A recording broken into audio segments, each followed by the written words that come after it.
हातकणंगले तालुक्यात मांग, गारोडी, भटके, डवरी व गोसावी समाजातील लोक मोठ्या प्रमाणात आहेत, परंतु हे समाज शासनाच्या विविध योजनांपासून वंचित आहेत. तसेच या समाजाला कुठल्याही शासकीय योजनेचा लाभ मिळालेला नाही. या सर्व समाजाकडे केवळ राजकीय फायद्यासाठीच बघितले जाते, परंतु त्यांना कोणत्याही सुविधा पुरवल्या जात नाहीत.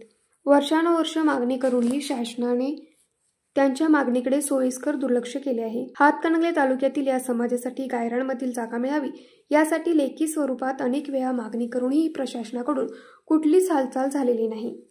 त्यामुळे प्रशासनात जागे करण्यासाठी दलित महासंघाच्या वतीने हलगीनाथ मोर्चा दिनांक 4 ऑक्टोबर रोजी हातकणंगले तहसीलदार कार्यालयावर काढण्यात येणार असल्याचे निवेदन दलित महासंघाच्या वतीने तहसीलदार सुशील बेलेकर यांना देण्यात आले.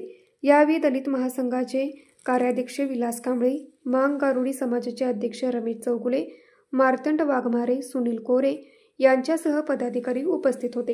गेले 2 आंदोलन केलेले आहे आणि मांग गारुडी समाज, डवरी, गोसावी या समाजासाठी घरे, जागा या मागणीच्यासाठी वेळोवेळी निवेदने, आंदोलने केलेली आहेत, परंतु शासनाने यावर कोणतीही उपाययोजना न केल्यामुळे तसेच शासकीय योजनेचा कुठल्याही प्रकारे यांना लाभ न मिळाल्यामुळे दलित महासंघ प्रणित मांग गारुडी समाजाचे अध्यक्ष माननीय रमेशजी चौगुले यांच्या नेतृत्वाखाली येत्या 4 ऑक्टोबरला हातकणंगले तहसील कार्यालयावर हलगीनाथ मोर्चा काढण्याचा निर्णय दलित महासंघाच्या वतीने घेण्यात आलेला आहे.